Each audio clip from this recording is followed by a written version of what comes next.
Good afternoon, guys. Welcome to TMXing Adventures. My name is Lisa Keegan, and this week's going to be all about sauces. So I look forward to this week showing you how to do different sauces in your TM, regardless of if you've got a 31, 5, 6 or something else. So we're going to start today with pizza sauce because a lot of you guys are actually about to get your Ovanas in your kitchen. So I thought this would be a perfect starting place. Now you could use fresh garden tomatoes. I'm just using actually a store-bought passata with nothing in it. It's just tomatoes. You're supposed to use 2 tins of diced tomatoes, but use what you've got. If you've got ones from the garden, I'm going to show you tips today on making this so that it's beautiful and thick and luscious, just like it should be. So let's get started. It is a guided recipe. It's brand new to Cookie Do, so go check out your collections. Change your heading from recipes to collections to see what that is. Oh, I got a piece of hair floating in my face, guys. Sorry about that. Don't know if you guys can see it, but it's driving me crazy. So it says to set a sterilized jar aside. Now I'm going to show you today how to actually sterilize your jars in your Varoma at the same time. How cool is that? So let me come and show you that in a moment. So first into the Thermomix it says add a brown onion, okay, cut into quarters. I'm just cutting mine into halves, that's just habit, and I'll do whatever it adds up to. Next up it says 2 garlic cloves. In they go. I've kind of took the skin off them, but not really. I didn't want to get too fiddly, and it's going to blitz down, so why does it matter if there's a bit of skin? So now we're going to chop that down for 3 seconds on speed 7, our beautiful chopping speed. Okay, next up it's going to, well, I think it's going to cook off. Let's just check. Let's not get ahead of ourselves. Scrape down the sides. I don't do that very well. 20 grams of oil. So we're going to put in, I've actually got ghee that I'm using at the moment. So I'm going to put in some ghee, 20 grams of ghee. Ghee is cooked off butter.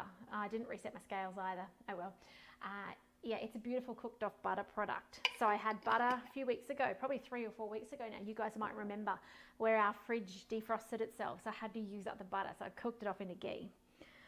Insert the measuring cup, and this is now going to cook off. Now I love these cook off times at the beginning of recipes. It gives you time to get your other ingredients recipe. They're organized for the recipe.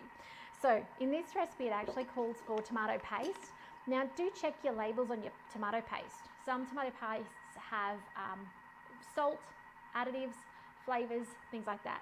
I find the good old home brand has nothing else in it at the moment, but they change it, so keep an eye on it. As I mentioned, it says 800 grams of tinned tomato diced. I'm just using a passata because that's what I've got. Some sugar.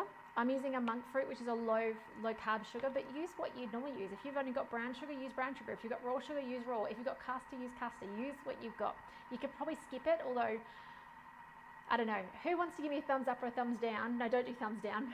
Facebook doesn't like that. Yes or no to sugar when it comes to tomato things? Because I know some people put to sugar in things like bologneses and sauces and things like that. So are you a yes, I do, or a no, I don't? Put it in the comments today. I'd love to know whether you are or aren't. I am mostly a no, but on something like this, which is a new recipe to me, it'll be a yes today. So what's your take? Okay, so, and by the way, do say hi if you're watching on today. It helps my videos continue to show up in your news feed when I come live each week. So if you don't engage, Facebook thinks you're not interested and they stop showing you. So if you want to see it, keep coming. And by the way, if you've got friends and family who have Thermomixes or thermocookers and they need inspiration, they need to see how easy it is with a Thermomix, please let them know. Tag them, share my page with them. I'd love for them to know that it can be easier for them. Then you need oregano, classic in these recipes with tomato stuff, isn't it? Oregano. If not, use mixed herbs, and then salt. So there are ingredients that you need to get prepped in that 2 minutes. But 2 minutes in your kitchen when you're waiting for this, you might be unpacking a dishwasher or putting away things or going and, folding, washing, all the important things in life. And that's the beauty of Thermomix. You can walk away. It's not like a stovetop where you're stuck at the stove stirring, hoping it doesn't burn. Okay, here we go. 800 grams now of our tomatoes. Mine will be about 650 because that's what this jar is. Oh gosh, nothing like not being able to open a jar on live videos.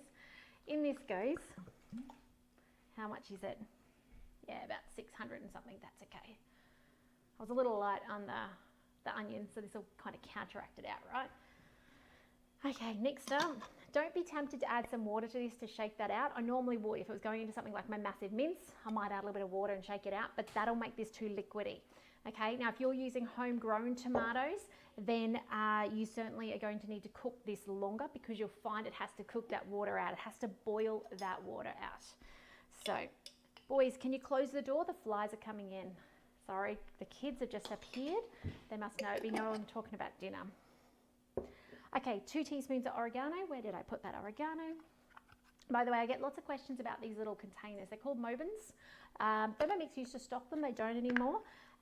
But just go search for them. Okay, I quite like them. They store nicely on the wall in the pantry, so I can see what I've got and what I don't have. But yeah, they're just handy. But I get lots of questions, so I thought I'd make mention. 1 teaspoon of sugar, so just a wee bit. As I said, I think you could skip it out if you're not used to doing that. But there's something nice about that sweet sour kind of crossover, isn't there? And last bit is some salt, just a pinch of salt. So not much. And now we're done. So now this is going to do a really good cook time. It's going to have the simmering basket on top, or with the TM6 we could put the splash guard on top, which is actually over on the bench. I'll put that on in a second. And it's going to cook. Now, just one more thing to note. It's going to cook for 10 minutes, 100 degrees, and I'm going to show you how to steam. So we don't need that splash guard, but if you don't have tomato paste, just a really quick memo, you can cook down a tin of tomatoes for 20 minutes and you will get yourself tomato concentrate, tomato paste. So it's really simple, okay? Speed 3, 100 degrees, actually Varoma, for 20 minutes, and you've got yourself tomato paste. If you've got homegrown tomatoes, they're going to take about 35, 40 because of the water content. Now, I said about Varoma to steam. So, on the top goes my Varoma. Here is my bottle. This is going to be what I'm going to put my paste in. So I can go in here, and I put the lid on, and it's got the 10-minute time, and this will get up to temperature quite quickly. You'll see it's already 55. And it'll get the 3 to 5 minute steam time it needs. The only thing I have noticed is sometimes if it's too splattery inside, you'll get some splatter on the outside of your jar. I just clean that up at the end. Okay, it's not inside, which is where we're trying to sterilize, right? So that we don't get the mold grow up the sides inside when we're in our fridge.